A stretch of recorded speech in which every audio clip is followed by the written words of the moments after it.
Good morning, লোপার ঘরকন্যা নতুন একটা ব্লগে তোমাদের সবাইকে স্বাগত। আর গণেশ পুজোর পরে আবার মাঝখানে কিছুদিন আর কিছু শ্যুট করিনি। আর আজকে হচ্ছে শুক্রবার, গতকাল রাত্রে বোনরা এসেছে একদিনের জন্য। এই দেখো, এখন সকালবেলা আমরা সবাই মিলে বসে আছি আর এখন চাটা খাবো। তারপরে আজকে প্ল্যান আছে সবাই মিলে আজকে আমরা নিউ মার্কেট যাব। ওরা টুকটাক কিছু কিনবে, তারপরে জুতো কেনার আছে, এই অনেক কিছু, মানে জামা শাড়ি যেগুলো কিনেছি সেগুলো তো তোমাদের আগের ব্লগে দেখিয়েছি।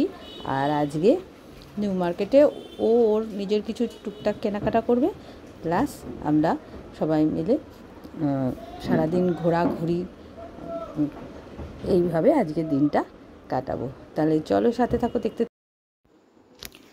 আর একটা জিনিস কি তোমরা খেয়াল করলে, ডাইনিং টেবিলের সামনে যে পুরনো ইয়েগুলো ছিল, টেবিল বা একটা র্যাক ছিল, সেগুলোকে সরিয়ে আগের দিন তোমাদের বলছিলাম না যে এখানে একটা কাজ করব, সেই শোকেসটা কিন্তু তৈরি হচ্ছে, এখনও কমপ্লিট হয়নি।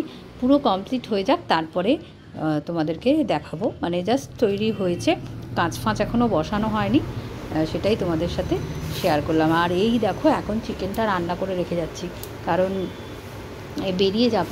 আর এই বাচ্চাদের জন্য চিকেনটা আজকে একটু অন্যরকমভাবে করছি। সমস্ত পেঁয়াজ, রসুন, তার সাথে একটু গোটা গরম মশলা আর কাজু আর আমন্ড বাদাম সমস্ত কিছু দিয়ে আগে তেলের মধ্যে ফ্রাই করে নিয়েছি। তারপরে সেটা তুলে রেখেছি ঠান্ডা হওয়ার জন্য। তারপরে মাংসগুলো, চিকেনগুলো তেলের মধ্যে অল্প ভেজে নিয়েছি। যেই কালারটা চেঞ্জ হয়েছে তখন তুলে দিয়েছি। তুলে দিয়ে কড়াইটাকে পরিষ্কার করে নিয়ে আবার কড়াইটা ফ্রেশ কড়াইতে তেলের মধ্যে গোটা জিরে, শুকনো লঙ্কা, তেজপাতা ফোড়ন দিয়ে তারপরে এই যে মশলাটা যেটা আমি ভেজে তুলে রেখেছিলাম সেটা মিক্সিতে পেস্ট করে নিয়ে তারপরে এর মধ্যে দিয়ে দিলাম তেলের মধ্যে। এরপরে দিলাম শুধু, এটার মধ্যে হলুদ দিইনি, যেহেতু লাল লঙ্কার বেশ কালারটা সুন্দর আছে, জিরে গুঁড়ো দিলাম, নুন দিলাম, দিয়ে ভালো করে কষিয়ে নিয়ে যখন একদম তেল ছাড়বে সেই সময় ওই ভেজে রাখা চিকেনটা এর মধ্যে দিয়ে দেবো। তারপরে খুব ভালো করে কষিয়ে কষিয়ে কষিয়ে, মানে যখন একদম মাংসটা হয়ে যাবে, লাস্টে কিন্তু ফেটিয়ে রাখা টক দই অল্প দিতে হবে। তারপরে তো জানোই, এবার নুন মিষ্টি মুখে দিয়ে টেস্ট করে নেবে, সমস্ত কিছু ঠিকঠাক হলে অল ওকে ডান। আর নামানোর আগে একদম লাস্টে কিন্তু কসুরি মেথি দিতে ভুলবে না। এই দেখো, আমি এখন মাংসগুলো দিয়ে দিচ্ছি, চিকেনগুলো এবার ভালো করে কষিয়ে নিয়ে তারপরে রান্না করবো। আর রান্নাটা চাপিয়ে দিয়ে এটা হতে থাকুক। আর ওদিকে কিন্তু স্নান টান করে বেরোবার জন্য আমরা মোটামুটি সবাই রেডি হচ্ছি। আর আজকে যেহেতু দুপুরে এখন অল্প অল্প করে ওই জলখাবার আলাদা করে আর কিছু করব না, ওই একটু একটু ভাত খেয়েই সবাই বেরিয়ে যাব। ওটাই ব্রেকফাস্ট বলতে পারো, লাঞ্চ বলতে পারো, হোয়াট এভার, ওই সবাই মিলে একটু একটু খেয়ে চলে যাবো। আর এই চিকেনটা ওদের জন্য রাতেও থাকবে। আর এখন যদি খায়, আর ছেলে তো সবসময় আমার সাথে যাবেও না, আর ও বাড়িতেই থাকবে। আর আমরা রেডি হয়ে এরপরে এখন আমরা বেরোবো।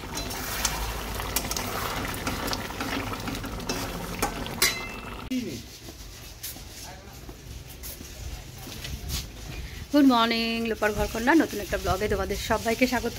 আর কালকে রাত্রে বোনরা এসছে, আর এখন সবাই মিলে, আর আজকে হচ্ছে শুক্রবার, ছুটির দিন, আজকে আমরা যাচ্ছি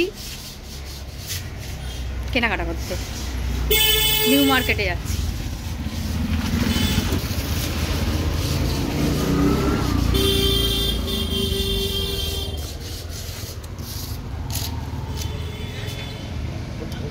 রং তো নতুন হয়েছে, আমার ওয়ানের রাস্তা। আচ্ছা, একবার এদিকে চলে গেলাম, তার যেতে হবে না, কিন্তু এরপরে হাইকোর্ট পরে যেতে আমি ঠিক নিয়ে যাবো। দেখলে মিউজিয়ামে তলা দিয়ে গিয়ে ওই রাইটটা না,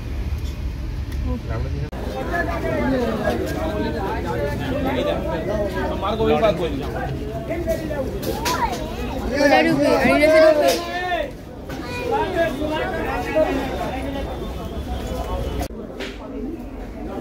ক্রিম কালারটা রয়েছে, কালারের নিচে না এটা বোধহয় বড়, সেটা একটু গ্যাপটা অসুবিধা নেই, ওটাতে অসুবিধা হবে না বাবু। হ্যাঁ হেঁটে দেখ আরেকটা দাও ভাই, দুপায়ে পরে হেঁটে দিবি, আর গিটটা এরকম বেঁধে রেখে দিবি, এটা দিয়েই পরে নিবি।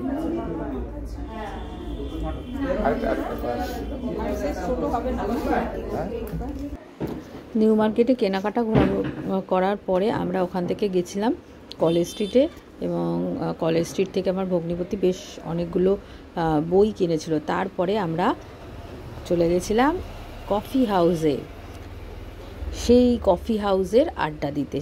যাই হোক, মাকে নিয়ে সবাই মিলেই গেছি, অনেক দিন বাদে, মাও চট করে বেরোয় না, আর আলাদা করে তো আর এরমভাবে কোথাও যাওয়া হয় না, তো সবাই মিলে একসাথে গিয়ে আড্ডা মারা, কিছুক্ষণ টাইম কাটানোটা বেশ ভালোই লাগে।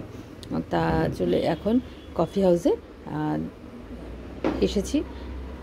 মাও বলছিল বেশ অনেক বছর আগে এসছি, এরকম যেমন হয় আর কি, কম বয়সে মাও তো এসছে, তার সেই সব গল্পই আর কি হচ্ছিল। যাই হোক, তাহলে এই দেখো আমরা কফির সাথে, কফি হাউসে এসেছি, কফি তো খাবোই, তার সাথে আমরা নিয়ে নিয়েছিলাম ফিশ ফ্রাই।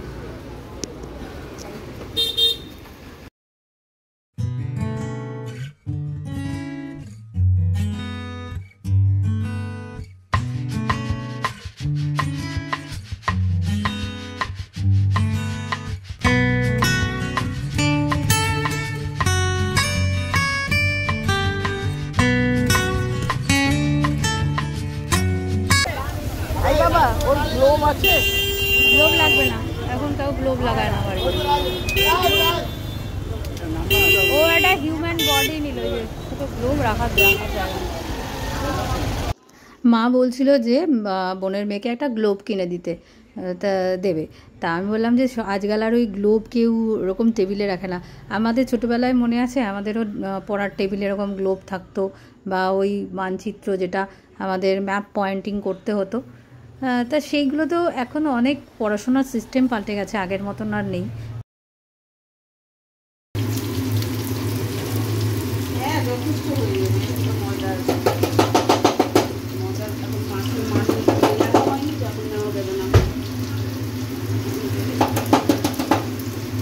দেখো এটা বেরোচ্ছে, দেখো ঢুকে গেছে রে বাবা, কিভাবে দেখো, এই যে আধ ঘন্টা করে দাও বেরিয়ে যাবে। আরে বেরোচ্ছে দেখো, খেতেই হবে না, ফেলে দাও তো। আরে কত পিঁপড়ে, আর খেতে হবে না, ফেলে দাও। বেকারির এই বিস্কুটগুলো খেতে খুব ভালো লাগে, কিন্তু খুব পিঁপড়ে ধরে যায়, কি করে কে জানে। মানে এই বিস্কুট রাখলেই এত, এই যে দেখো ওই যে মেরি বিস্কুট আছে, থিন অ্যাডারুট বিস্কুট আছে, বা ওই যে ক্রিম ক্র্যাকার বিস্কুটগুলো রাখা হয়, সেগুলো তো থেকে যায়, সেগুলোতে মানে পিঁপড়ে মুখে দেয় না। আর এই প্যাকেটগুলো ওই বেকারির ওই যে গাড়ি থেকে কিনলে তারপরে ঠিক পিঁপড়ে কোনোভাবে ঢুকে যাবেই কৌটোর মধ্যে। তা পিঁপড়েটা যেভাবে ঢুকে যায়, এরপরে ওগুলো মানে বা ফেলে দিতেই হবে, ওগুলো আর খাওয়া যায় না, মানে ভেতরে ভেতরে ভেতরে পুরো ঢুকে যাক। যাই হোক, এখন তো কলেজ স্ট্রিট থেকে ঘুরে টুরে বেশ অনেকক্ষণ আগেই ফিরে চলে এসেছি। আর এখন আজকের ডিনারে কি হচ্ছে বলো তো, ওই সকালে তো চিকেন করে রেখে দিয়েছিলাম, তা ওই দুটো বাচ্চার হয়ে যাবে, আর আমরা এখন এই আলুর দম আর লুচি খাবো। আর ওই পুতুল দিয়েই করছে, আমি একটুখানি আলুর দমটা করে দিলাম, আর পুতুল দিয়ে আর জ্যোৎস্না মিলে লুচিগুলো ভেজে ফেলছে। আজকে তাহলে এইটুকুই। ব্লগটা যদি ভালো লাগে অবশ্যই লাইক করো, আর নতুন যারা বন্ধু আমার চ্যানেলটাকে সাবস্ক্রাইব করে আমার পাশে থেকো। তাহলে চলো টাটা, খুব শিগগির আবার আসছি অন্য একটা ব্লগ নিয়ে। ভালো থেকো, সুস্থ থেকো, আর তোমাদের সবাইকে অনেক অনেক অনেকটা ভালোবাসা জানাই।